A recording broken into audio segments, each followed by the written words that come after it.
بسم اللہ الرحمن الرحیم۔ السلام علیکم۔ Pakistan Tehreek Insaf P T I کے رہنما بیرسٹر گوہر علی خان نے کہا ہے کہ کسی جماعت میں شامل ہونے کا فیصلہ ابھی نہیں کیا۔ رہنما پی ٹی آئی نے مزید کہا ہے کہ قومی اسمبلی میں اپنی جماعت بنانے کے بجائے کسی ایک جماعت میں شامل ہوگی جس کا فیصلہ 1-2 دن میں کر لے گی۔ Pakistan Tehreek Insaf P T I کے رہنما بیرسٹر گوہر علی خان نے کہا ہے کہ اپوزیشن میں بیٹھ جائے گی لیکن کسی سے اتحاد نہیں کرے گی۔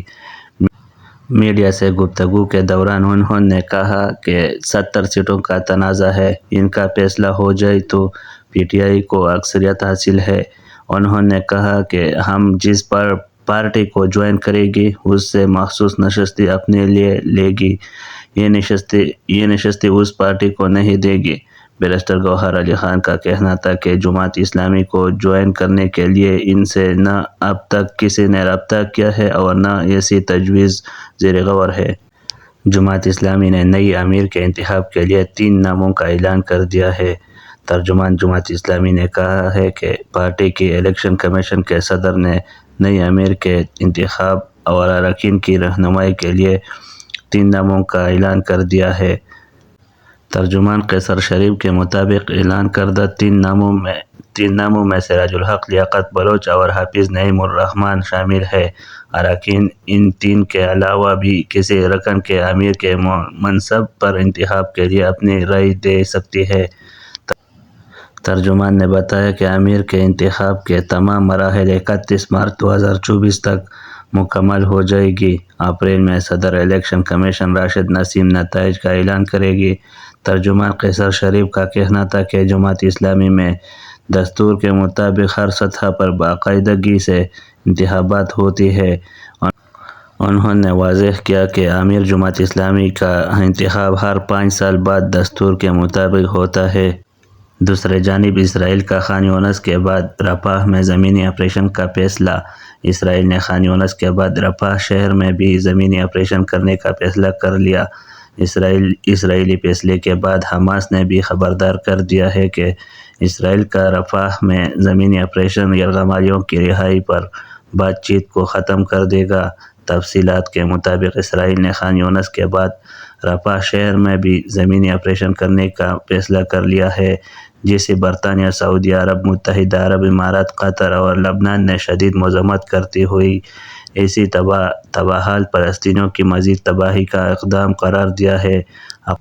اقوام متحدہ کے امدادی ادارے یونیسیف نے رفح میں زمینی آپریشن کے اسرائیلی منصوبے کو روکنے کا مطالبہ کرتے ہوئے کہا کہ رفح میں پناہ لینے والے فلسطینی پہلے ہی کئی بار بے گھر ہو چکے ہیں، اب ان کے پاس رفح سے آگے جانے کی کوئی جگہ نہیں۔